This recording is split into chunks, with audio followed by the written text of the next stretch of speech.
Dear students, hope you are all well. So, students, in the last class, we learned about the Pal dynasty, the Rashtrakuta dynasty. The Rashtrakuts were the royal dynasty, means they were the rich dynasty, ruling large parts of India. They used to rule over the bigger parts of India. The invasions from the northwest means which all people had invaded India. The invasions from the northwest side and the Sultanate in north, where Babur was considered one of the finest Mughal emperor.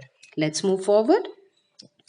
Let's move forward with the chapter. The next is Krishnadevaraya. Now let's see who was Krishnadevaraya. Krishnadevaraya ascended the throne of Vijayanagar in 1509 CE. Ascended means was made a king.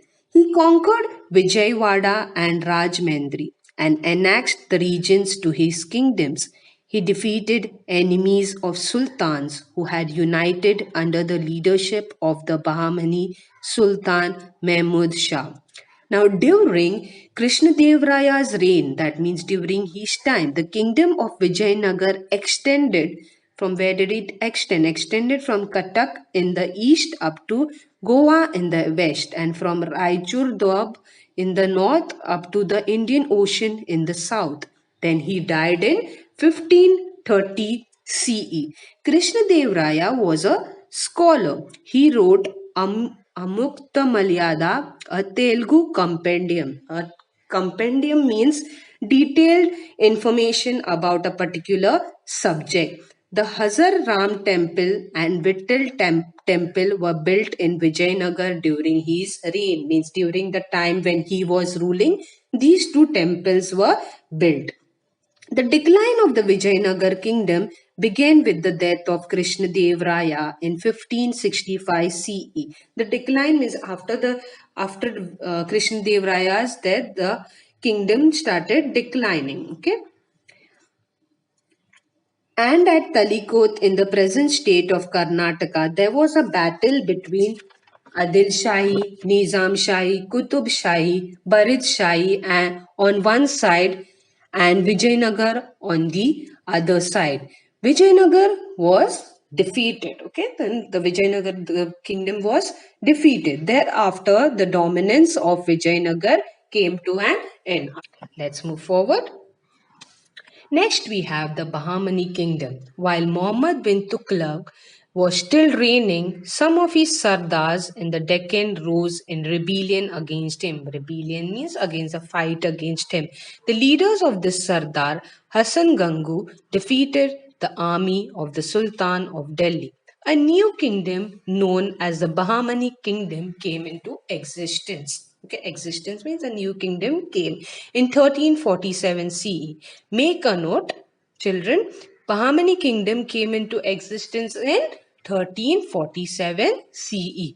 Who was the Sultan? Who became the Sultan after that was Hassan Gangu became the first Sultan of the Bahamani Kingdom. He made the city of Gulbarg in Karnataka his capital. Let's move forward. Next, we have Muhammad Gavan. Let's see who was Muhammad Gavan. Now, Muhammad Gavan was the first chief wazir. Now, wazir is nothing but the president, okay, of the Bahamani kingdom. He was a good administrator. Now, administrator is a person's job to control the business, all the business matters. He strengthened the Bahamani kingdom, means he made that kingdom very strong. He started paying the soldiers their salaries in cash instead of through land grants. Land grants means before. In the olden times, they used to not be paid by cash. They used to be paid by a piece of land. He brought discipline in the army. He introduced many reforms in the land revenue system. He made different changes. After the death of Mahmud Gavan, factionism increased. Factionism means there were arguments among the soldiers. Okay, factionism increased among the Bahamani Sardars. The conflict with the Vijayanagar kingdom had an adverse effect, means it had a very bad effect on the Bahamani kingdom. Why? They used to fight. The soldiers had disputes, fights, or arguments. That's why. The provisional governors began to act more independently. This led to the disintegration of the Bahamani Kingdom. Disintegration means the Bahamani kingdoms started scattering into parts. Okay, Bahamani kingdom into five small powers. So it scattered into five parts. Imad Shahi of Warhad, Bharat Shahi of Bidar, Adil Shahi of Bijapur, Nizam Shahi of Ahmednagar, and Qutub Shahi of Golconda. Let's move forward. Next, we have the Mughal powers.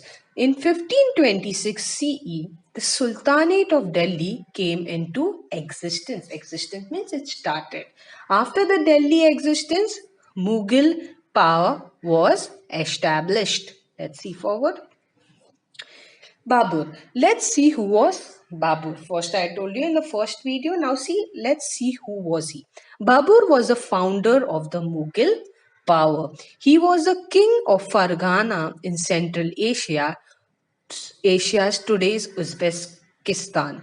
He had heard of the wealth in India. He had heard about the wealth in India. So he planned an invasion of India. So he planned to invade in India, means to enter in India. The reigning Sultan of Delhi at that time was Abraham Lodi. We learned in the first video, he was the reigning Sultan, was Abraham Lodi. Daulat Khan Lodi was the governor of Punjab.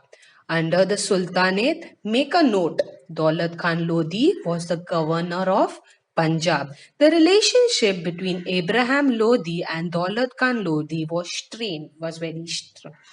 Daulat Khan Lodi, what did Daulat Khan Lodi do? Daulat Khan Lodi invited Babur to march on India. To march on India means to come in India. Taking this opportunity, but Babur already wanted to come to India, right? Before taking this opportunity, Babur invaded India. To repel Babur's invasion, taking this opportunity, he thought this opportunity was right. He entered in India. Abraham Lodi started with his army. There was a battle between Abraham Lodi and Babur on 21st April 1526 at Panipat. Okay, there was a fight. Now, in this battle, Babur made use of an artillery. Artillery means all different types of weapons effectively. He used the artillery very properly, okay, accordingly. For the first time in India, he used the artillery for the first time in India. He defeated Abraham Lodi's army, and this is known as the First Battle of Panipat. He defeated Abraham Lodi. So, this battle was called as the Battle of Panipat. Now, after the Battle of Panipat, Rana Sangh of Mewad brought all Rajput kings together. There was a battle between Babur and Rana Sangh at Kanau. Babur's artillery and reserve force played a key role in the battle. So there was one more battle between Rana Sangh, and Rana Sangh's army was defeated. Okay, so Babur again defeated another person, that was Rana Sangh's army. He defeated them also. And then Babur died in 1530 CE. Let's move forward. Next, we have Maharana Pratap. Let's see who was Maharana Pratap. Now, after the death of Uday Singh, Maharana Pratap ascended the throne of Mewad. As I told you before, in that family, if anyone's death used to become, then the other person used to go on the rule. Okay, Maharana Pratap ascended the throne of Mewad. He continued the struggle for Mewad's existence, means to keep that kingdom, till the very end. He struggled with Akbar to maintain his independence. He has become immortal. Immortal means living forever. If a person dies, also you feel that the person is living, right? In history due to his qualities. Now, why do you remember that person? Because of some good deeds which he has done, right? Due to his qualities of valor, courage, self-respect, sacrifice, etc. Let's move forward. Next is Chand Bibi. Now the Mughal attacked Ahmednagar, the capital of the Nizam Shah's kingdom in 1595 CE. The Mughal army put the fort of Ahmednagar under siege, under control. Chand Bibi, the capable daughter of Hussain Nizam Shah of Ahmednagar, bravely defended the fort. Okay, she defended that fort. At this time, there was an internal strife among the factions of Sardar. Internal strife means there were some disputes, there were some arguments of Nizam Shahi kingdom. This resulted in the murder of Chand Bibi. So this resulted into a murder of Chand Bibi. They happened to kill Chand Bibi. Later, the Mughals captured the fort of Ahmednagar, but the Mughal could not bring the entire kingdom of Nizam Shahi under their control. Later, the Mughals started conquering, but they could not get the entire kingdom of the Nizam Shahi under their control or under their rule. Let's move forward. Next is Rani Durgavati. Let's see who was Rani Durgavati. Gondwana can broadly be said to comprise the eastern part of Vidarbha, part of Madhya Pradesh to its north, western part of today's Chhattisgarh, northern part of Andhra Pradesh and the western part of Odisha.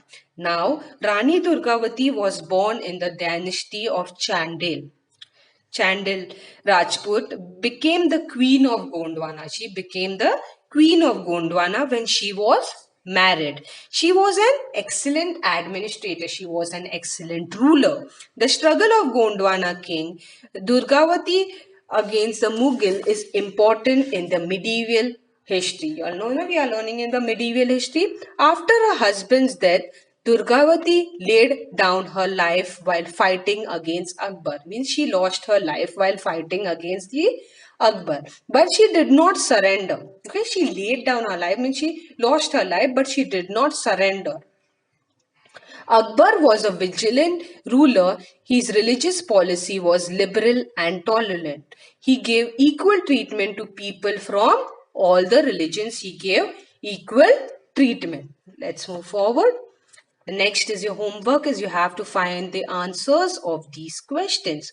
First one is Dash was the founder of Mughal power. Second one is Krishnadevaraya ascended the throne of Dash. Next one is what reforms did Mahmud Gavan make? And the last one is write few lines about Rani Durgavati. That's all for now. We will learn more about this lesson in the next video. Thank you for listening, children. Goodbye. Take care.